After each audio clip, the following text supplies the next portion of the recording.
Hurry the fuck up. This is the worst.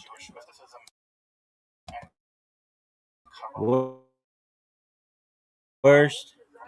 From the prophets of ancient Israel unto the rise of modern Hasidism in the 18th century. Dog, this shit better work. Of course, this series isn't meant to be exhaustive by any means. What the fuck, dog? Oh, are you fucking serious?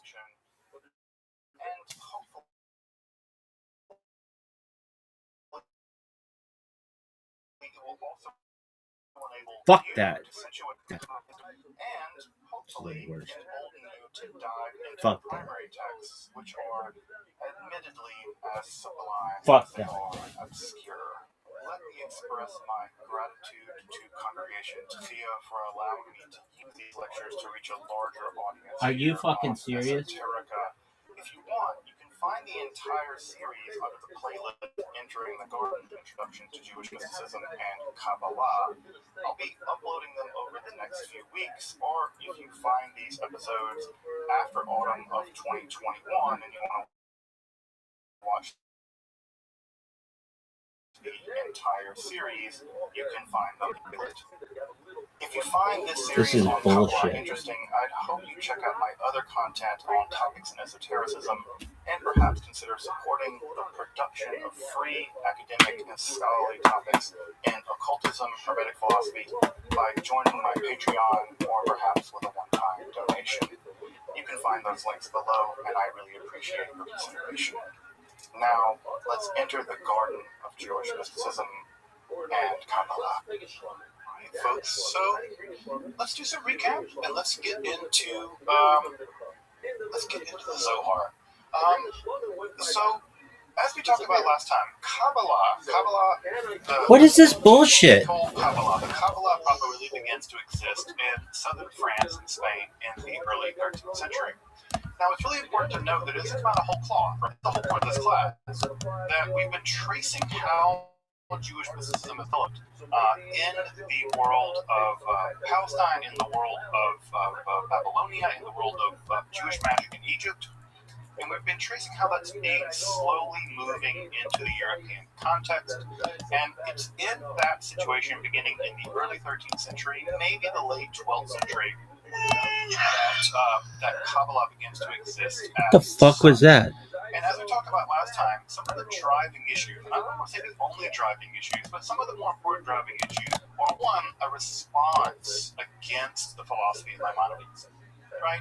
We like to claim Maimonides, especially as progressive Jews, as sort of a beacon of enlightenment. But Maimonides, as I pointed out last time, was incredibly polarizing. Maimonides was not universally accepted by many Jews. There were many Jews that hated him and literally turned his books over to have them burned. Of course, that was a pretty bad idea, because when the Dominicans were like, "Hey, you have these heretical books, we want you to, can we burn some more?" And of course, they end up so be careful who you get to burn books. In general, my advice to you is don't let anyone burn books. Hold your peace and don't let them burn your books.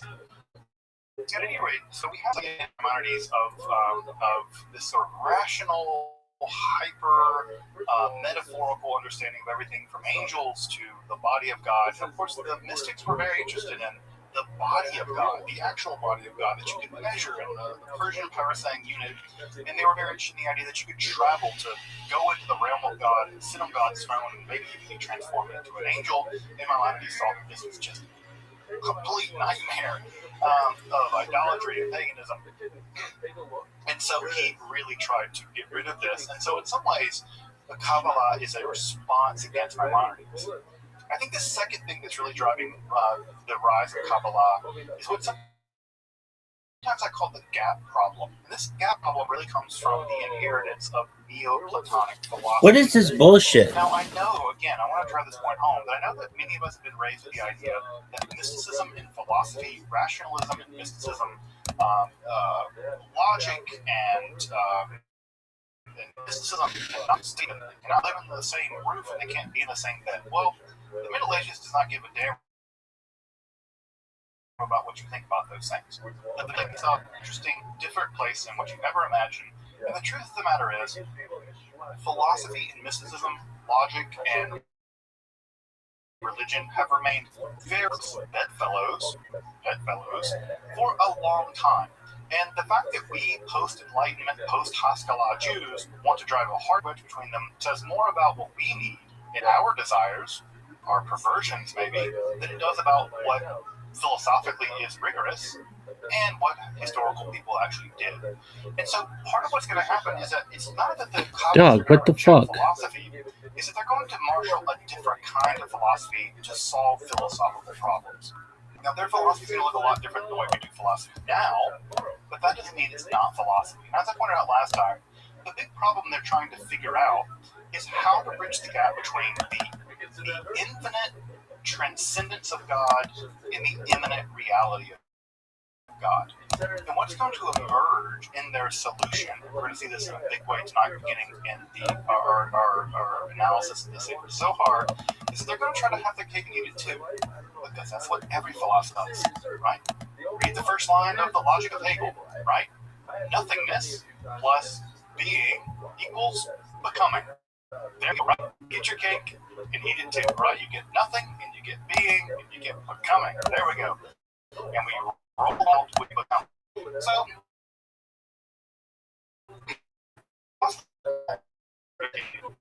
it's not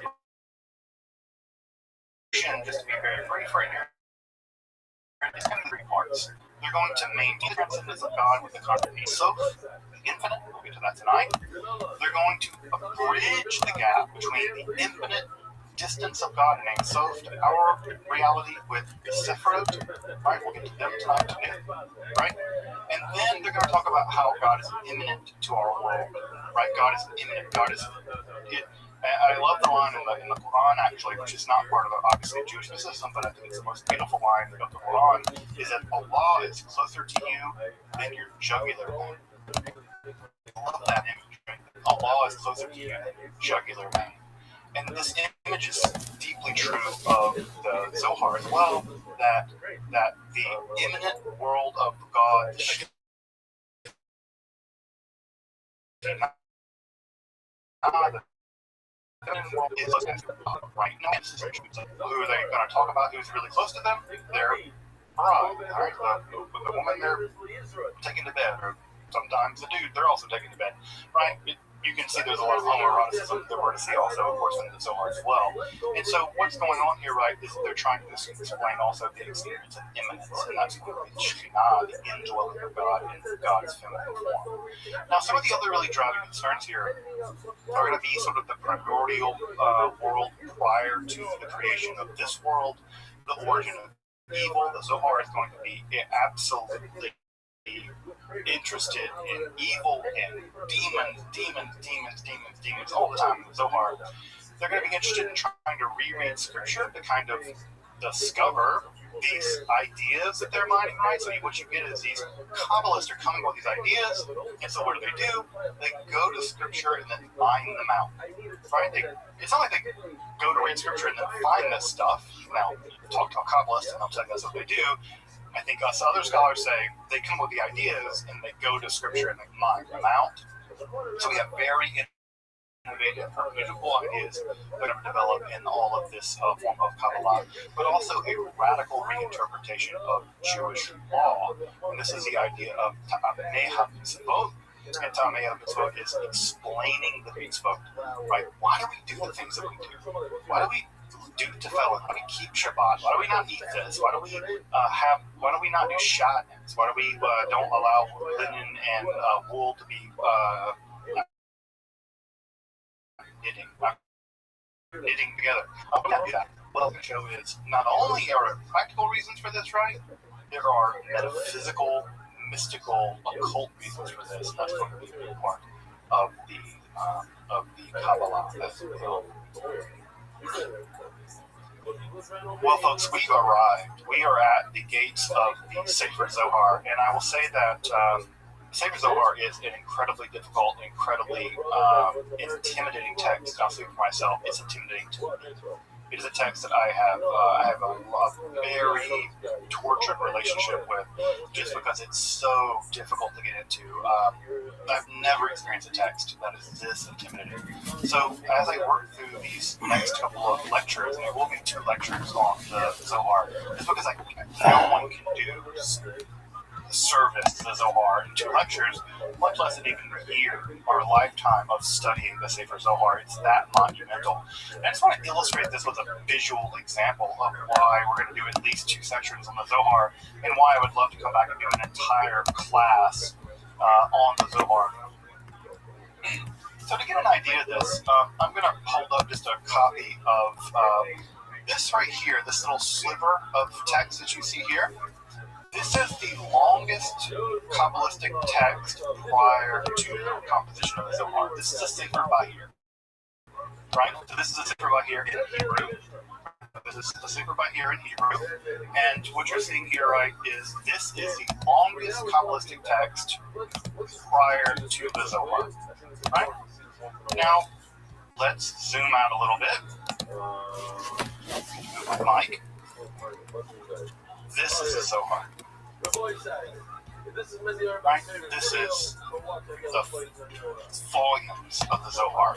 The standard Zohar, just the standard Zohar with no additions whatsoever, right, which is still not considered the entire Zohar, is still all of this. So this is a standard academic Zohar with no commentary. No commentary. That's 3 substantial volumes in the standard edition of the Zohar. So I just want you to understand at some level what we're dealing with here. We're dealing with several order of magnitude for the math folks out there of growth in Jewish mysticism. When I say several orders of magnitude, I'm talking about tens of thousands, hundreds of thousands of words. So when I say that the Zohar is it's like a giant jump in terms of production. And so what I want to make very clear is, if we were to add up every single text we've talked about so far in this class, right, with the exception of the Babylonian Talmud, you could add everything up, multiply it by 10, and we would still not have the context. It's that substantial. So what I want to drive home tonight is that if the case I'm doing 2 lectures on the Zohar, which I'm extending the class basically now, the reason I'm doing it is because I can't possibly do justice to the text in 2 lectures, and if I tried to shove everything into one, it would be Chilul Hashem. It'd be a violation of God's dignity to do that. So we're going to spread out over the course of 2 lectures now, and we'll start with this text. So what is it? The first thing I want to do is do a little groundbreaking. Where are we? When does this text appear? And the answer is it appears somewhere in Castile in Spain around 1270 of the Common Era. And to give you some idea about when we are, right, some cultural landmarks that you probably know, we're in the time period of the groundbreaking of the Notre Dame Cathedral. The Notre Dame Cathedral, the groundbreaking was 1163 and was completed just a little bit later in 1345. So we're right in the middle. So if you were to be reading the first sections of the Zohar, you would still see the Notre Dame Cathedral going up. In Baghdad, the most magnificent city of the world in many ways at the time, fell to the Mongols in 1258. But Bayit al-Hikmah was burned, the most important library in the world, right? People forget this. The most important library in the world, and they don't forget this. Islamophobia has denied the right of Muslims to claim the most important library in the world, being at the Bayit al-Hikmah in Baghdad, but it falls in 1258. The Bayit al-Hikmah is burned. I would say it's actually a greater tragedy than the burning of the Library of Alexandria in many ways. Also, if you want to think about it more specifically, the Sefer Zohar is composed almost at the same time that Thomas Aquinas is composing his Summa Theologica, right? So Thomas was composing his Summa Theologica, which is almost the same size in many ways as the Sefer Zohar. He's composing that from about 1262 to 1263. The Zohar is actually being composed about a decade later. But it boggles my mind to think that the people, or the person and people that compose the Zohar could have literally walked to one another in chatted over a beer. Right? They could have had wine together. Right? That boggles my heart. Thomas Aquinas composing this Summa Theologica, and the writers of the writer and the writers of the Sefer Zohar could have made a little bit of a journey, and they could have sat down and talked about theology over a couple of glasses of wine. And my God, I wish I could have been a fly on the wall of that conversation. So just to give you a comment, again, I think it's sometimes important to get a sense of when we are, right? When we are, and what's being produced at that time. Of course, the Summa Theologica is probably one of the touchstones in Western civilization, philosophically and theologically. So the Sefer Zohar appears. What is this book, right? What is this book? Well, it's largely a travelogue, right? That's what's weird about it. It's a travelogue. It's mostly the travels of a 2nd century sage named Shimon Bar Yochai and his son Eliezer and their companions. And what do? They travel around 2nd century Palestine and they talk. That's what the Sefer Zohar is. It's just a bunch of guys traveling around, chatting about stuff. Now, what do they talk about? We'll get to that. Why Shimon Bar Yochai? Well, already in the rabbinical period, Shimon Bar Yochai is already associated with a couple of extreme things. He's associated with miracles. He's associated with extreme piety. In fact, he was so pious that he allegedly emerged from a cave and killed a bunch of people with judgy laser eyes. He hated the Romans. He was a sort of bulwark against the Roman assimilation. And in many ways, some documents around Shimon Bar Yochai have already been composed to make him sort of an apocalyptic figure. So in many ways, he's a perfect person to be this progenitor of a radical new kind of mysticism. Because he's already sort of radically mystical and sort of distant from the world, and he doesn't like the Gentiles, which the Zohar is very anti-Gentile, infamously anti-Gentile. So, in many ways, he's a perfect fit for the Zohar. The text itself is placed into the 2nd century world of the Galilee, and of course that time is a time of very intense Jewish-Roman strife. The text here is also representing a very difficult relationship between Jews and non-Jews, and that situation is going to prove important in just a minute. What do we know about the writer of this? We'll talk more about the author in just a minute. We know that they know rabbinical literature incredibly well, but not only that, they are incredibly conversant in philosophy. One of the things that's really important to know about the Sefer Zohar is the person who writes this really, really, really knows philosophy, and they really, really know Jewish traditional literature. This text is only possible if you know both. And so one of the things we know about that is they really, really know both. Secondly, the text itself is composed in a strange dialect of Aramaic. It's not Palestinian Aramaic, it's not Babylonian Aramaic, it's Zohar Aramaic. When I say that, it actually contains all kinds of strange, idiolectic examples of its own sort of private language, to misquote Wittgenstein. And the obscure, weird dialect of the Aramaic, which composes the Zohar, is going to be something we'll talk about in just a minute.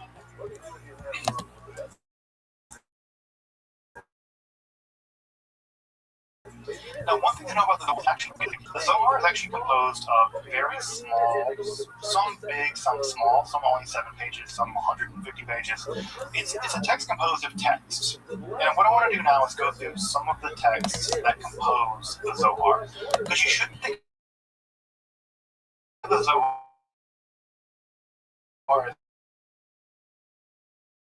as one united text. You think of it as sort of, but the most part of the Zohar, and largely the section of the Zohar, is the Zohar al-Torah. This is a running midrash, right? From midrash is a kind of creative commentary for folks who study some midrashim.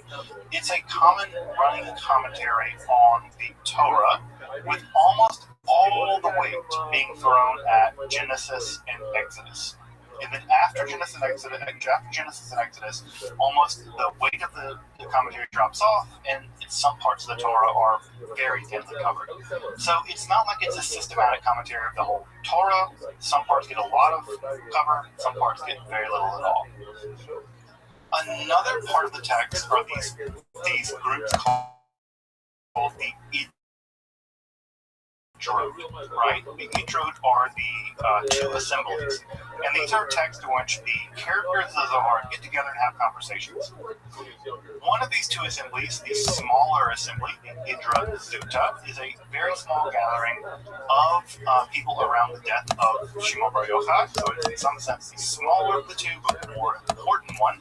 And the Idrot Rabbah, which is, weirdly enough, a discussion of all kinds of things, including the commentaries on God's beard. There's a long section about God's beard, and another section called the Sefer Dispute. And this very tiny part has to do with divine anatomy, and many people think this is a very old stratum of the Sefer Zohar. It's a very weird part of the Zohar. So we have these Idrot, which are these assemblies of the sages, and we have this other section called the Sefer Dispute, which is, and you can see these words are largely in Arabic, reflecting the names of the sections. And so these sections are very, very unusual and very difficult to understand. I still don't know what they're talking about in half this stuff. It is very, very weird. But on the surface, it's just a bunch of guys getting together to talk about stuff, right?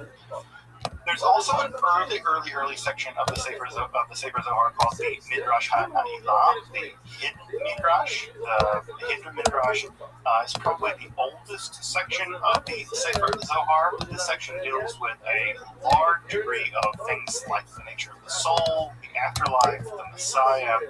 It's sort of like the Zohar learning to be the Zohar. And I often tell people, if you want to study the Zohar for a beginner, if you want some training wheels to study the Zohar, study the Midrash HaNa'ilah, and then move on to other sections, because it's much more familiar to you if you studied some Midrash. It's still a very strange section, indeed. Other sections of the Zohar that are very important, let's make sure I'm not getting this on the slide. Yeah, I'm not. Another section of the Zohar that's very important are the literary subsections, right? So there are a couple of important literary subsections that are very important. And these literary subsections actually include what is called the Saba, the old man, and the Nuka, the young child. It turns out the young child and the old man are in fact related to son and child.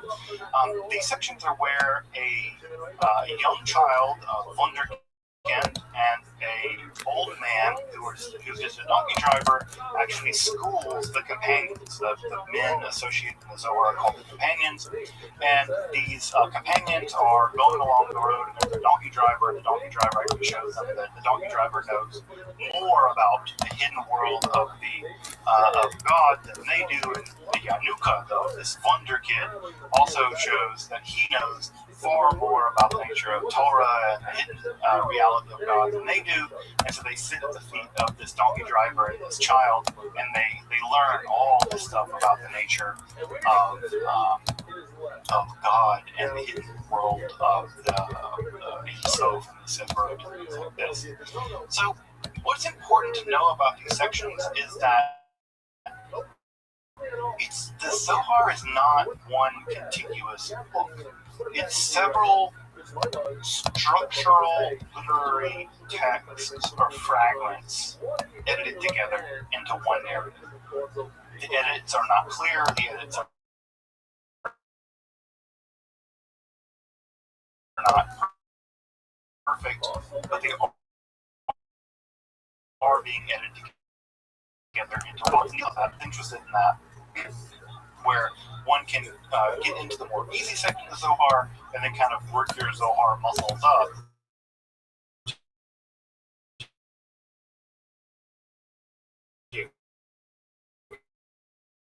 to the really difficult parts. So that's the basic structure of the Zohar as we have it. It's a collection of very strange documents.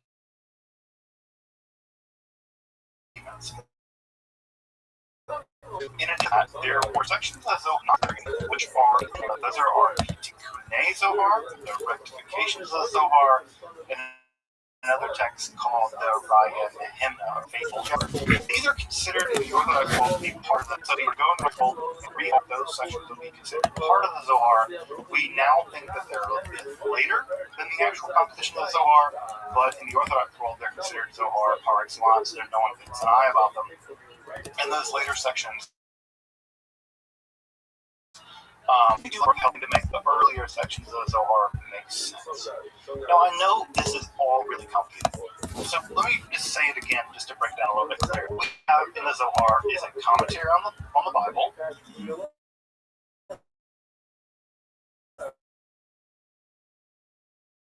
That's weird.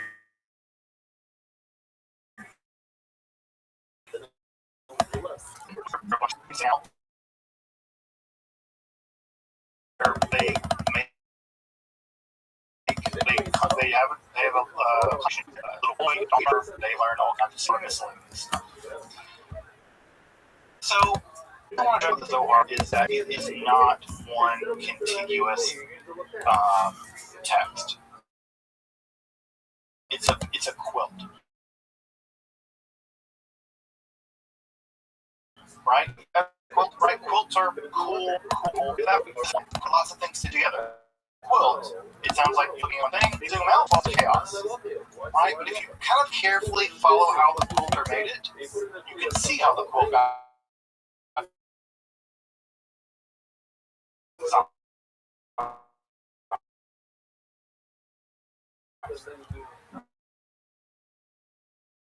But again, put the things together, if you simply put things, but zooming out, example.